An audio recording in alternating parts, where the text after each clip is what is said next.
शांति। आज 7 जनवरी 2023 की साकार मुरली। आज बाबा ने कहा, मीठे बच्चे, तुम्हें बाप द्वारा बाप की लीला अर्थात ड्रामा के आदि मध्य अंत का ज्ञान मिला है। तुम जानते हो अब यह नाटक पूरा होता है, हम घर जाते हैं। आज का प्रश्न है, शम को बाप के पास रजिस्टर कराना है तो उसके लिए कौन सा कायदा है?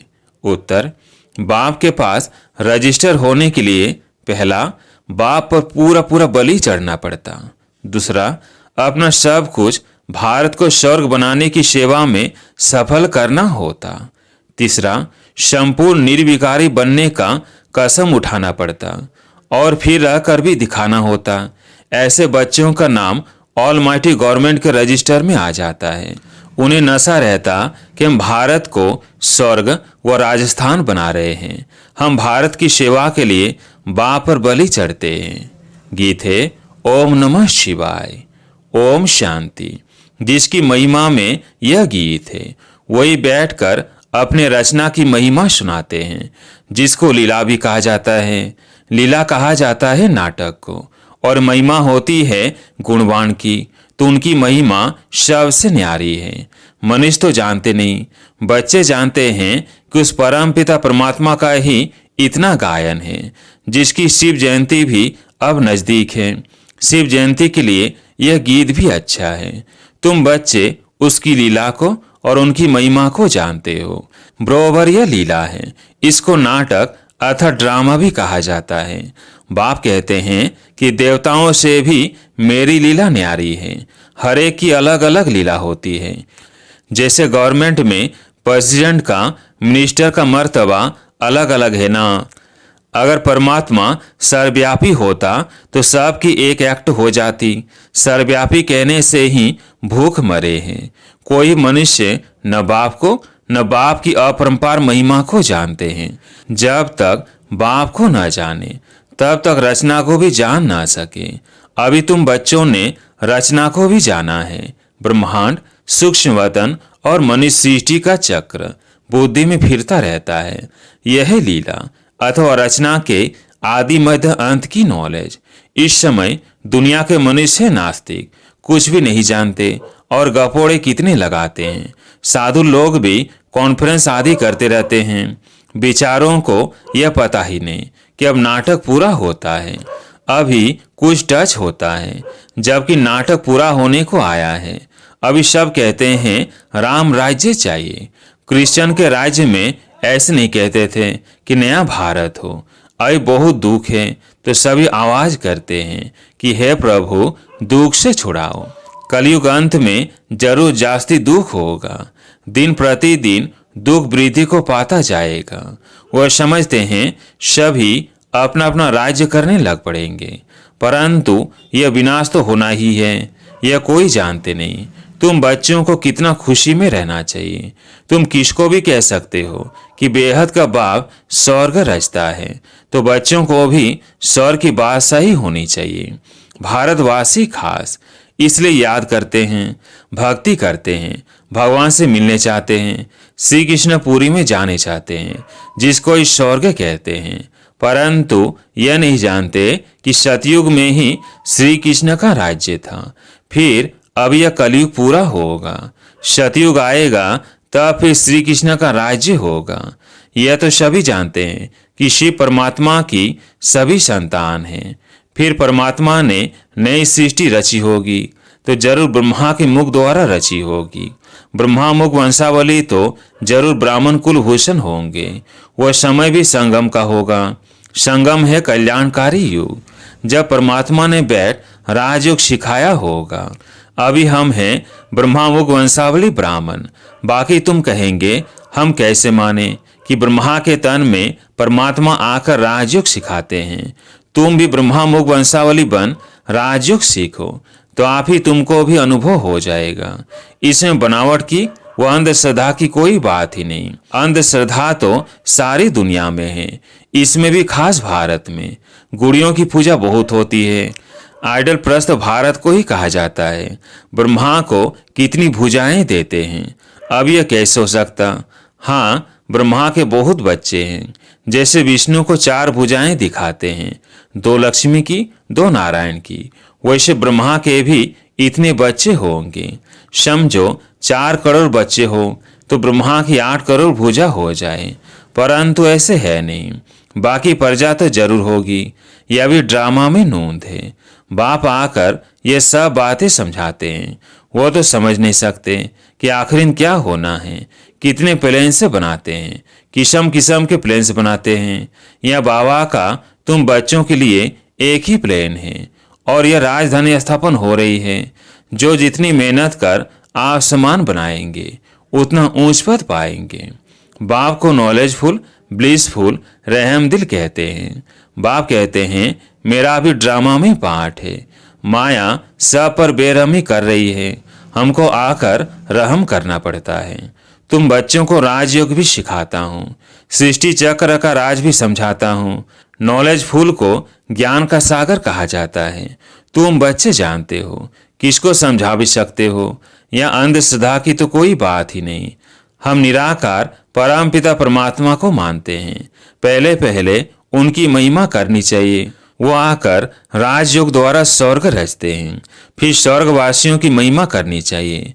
भारत स्वर्ग था तो सभी सर्वगुण संपन्न 16 कला संपूर्ण थे। 5000 वर्ष की बात है तो परमात्मा की महिमा सबसे न्यारी है। फिर है देवताओं की महिमा। इसमें अंधश्रद्धा की कोई बात नहीं। यहाँ तो सब बच्चे हैं, फॉलोअर्स नहीं हैं। यह तो फैमिली है, हम ईश्वर की फैमिली है। असूल में तो हम सब आत्माएं परमपिता परमात्मा के बच्चे हैं। तो फैमिली हुई ना। वो निराकार फिर साकार में आते हैं। इस समय यह वंडरफुल फैमिली है, इसमें संशय की बात ही नहीं। शिव की सभी संतान हैं। प्रजापिता ब्रह्मा की संतान भी गाए हुए हैं। हम ब्रह्मा कुमार कुमारियां हैं।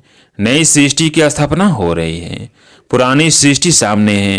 पहले तो बाप की पहचान देनी है। ब्रह्मावंशी बनने बिगर बाप का वर्षा मिल न सके। ब्रह्मा के पास यह ज्ञान नहीं है। ज्ञान सागर शिव बाबा है, उनसे ही हम वर्षा पाते हैं। हम हैं मुख वंशावली, सभी राजयोग सीख रहे हैं। हम सबको पढ़ाने वाला शिव बाबा है, जो इस ब्रह्मा तन में आकर पढ़ाते हैं। यह प्रजापिता ब्रह्मा जो व्यक्त हैं, वो जब संपूर्ण बन जाते हैं तब फरिश्ता बन जाते हैं। सूक्ष्म वतनवासियों को फरिश्ता कहा जाता है। वह हड्डी मांस नहीं रहता। बच्चियां साक्षात्कार भी करती हैं। बाप कहते हैं भक्ति मार्ग में अल्पकाल का सुख भी मेरे द्वारा ही तुमको मिलता है। दाता मैं एक ही हूँ, इसलिए ईश्वर अर्पण करते हैं। समझते हैं ईश्वर ही फल देते हैं। साधु संत आदि का कभी नाम नहीं लेते हैं। देने वाला एक बाप है, करके निमित्त कोई द्वारा दिलाते हैं। उनकी महिमा बढ़ाने के लिए वह सब है अल्पकाल का सुख। यह है बेहद का सुख। नए नए बच्चे आते हैं तो समझते हैं जिस मत पर हम थे उनको फिर हम यह नॉलेज समझाए। इस समय सब माया की मत पर है। यहाँ तो तुमको ईश्वरीय मत मिलती है। यह मत आधा कल्प चलती है, क्योंकि सतयुग त्रेता में हम इसकी प्रारब्ध भोगते हैं। वो उल्टी मत होती नहीं, क्योंकि माया ही नहीं है। उल्टी मत तो बाद में शुरू होती है। अब बाबा हमको आप समान त्रिकालदर्शी त्रिलोकीनाथ बनाते हैं।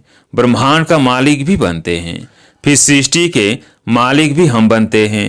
बाप ने बच्चों की महिमा अपने से भी ऊंच की है। सारी सृष्टि में ऐसा बाप कभी देखा जो बच्चों के ऊपर इतनी मेहनत करे और अपने से भी तीखा बनाए। कहते हैं तुम बच्चों को विश्व की बादशाही देता हूँ, मैं नहीं भोगता। बाकी दिव्य दृष्टि की चाबी मैं अपने हाथ में रखता हूँ। भक्ति मार्ग में भी मुझे काम में आती है। अभी ब्रह्मा का साक्षात्कार कराता हूँ। किस ब्रह्मा के पास जाकर राजयोग सीख भविष्य प्रिंस बनो। यह तो बहुतों को साक्षात्कार होता है। प्रिंस तो सभी ताज सहित होते हैं। बाकी बच्चों को यह पता नहीं पड़ता कि सूर्यवंशी प्रिंस का साक्षात्कार हुआ, वह चंद्रवंशी प्रिंस का। जो बाप के बच्चे बनते हैं वो प्रिंस से तो जरूर बनेंगे, फिर आगे वो पीछे। अच्छा पुरुषार्थ होगा तो सूर्यवंशी बनेगा, नहीं तो चंद्रवंशी। तो सिर्फ प्रिंस को देख खुश नहीं होना है, ये सब पुरुषार्थ पर मदार रखते हैं। बाबा तो हर बात क्लियर कर समझाते हैं, इसमें अंधश्रद्धा की बात नहीं है। यह ईश्वरीय फैमिली, इस हिसाब से तो वह भी ईश्वरीय संतान है, परंतु वह कलयुग में है। तुम संगम पर हो कि इसके पास भी जाओ, बोलो हम शिव वंशी ब्रह्मा मुख वंशावली ब्राह्मण ही स्वर्ग का वर्षा पा सकते हैं। किसको अच्छी रीति समझाने की मेहनत करनी पड़ती है। 150 को समझाए तब उनसे कोई एक निकले। जिसकी तकदीर में होगा वो कोर्टों में कोई निकलेगा। आप सामान बनाने में टाइम लगता है, बाकी साहूकार का आवाज बड़ा होता है। मिनिस्टर के पास जाते हैं तो पहले वो पूछते हैं आपके पास कोई मिनिस्टर आता है। जब सुनाते हैं कि हाँ आते हैं तो कहेंगे अच्छा हम भी चलते हैं। बाप कहते हैं मैं बिल्कुल साधारण हूँ, तो साहूकार कोई बिरला ही आते हैं। आने जरूर है परंतु अंत में। तुम बच्चों को बहुत नशा रहना चाहिए, उन्हों को समझाना है हम तो भारत की तन मन धन से सेवा करते हैं, तुम भारत की सेवा के लिए बलि चढ़े हो ना।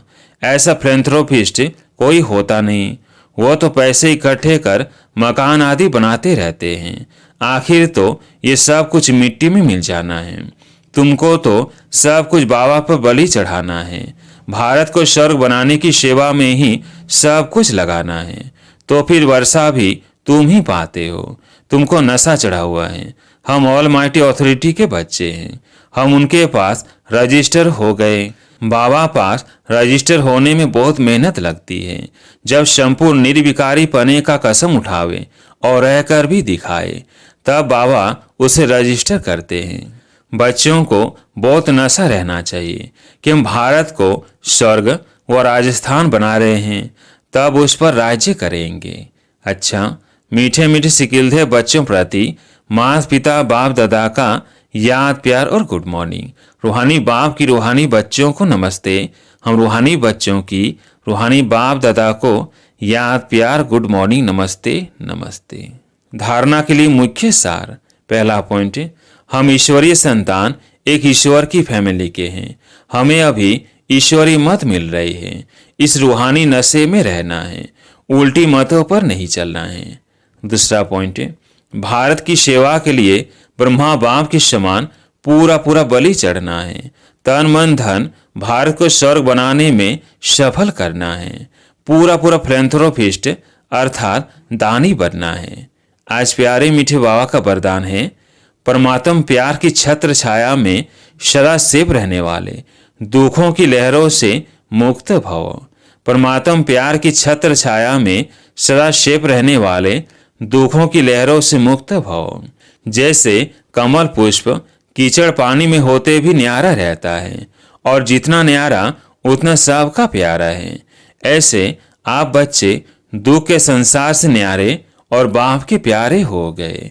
यह परमात्म प्यार छत्र छाया बन जाता है, और जिसके ऊपर परमात्म छत्र छाया है उसका कोई क्या कर सकता।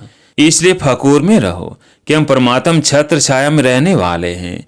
दुख की लहर हमें स्पर्श भी नहीं कर सकती। आज का स्लोगन है, जो अपने श्रेष्ठ चरित्र द्वारा बाप दादा तथा ब्राह्मण कुल का नाम रोशन करते हैं वही कुल दीपक है। अच्छा, ओम शांति।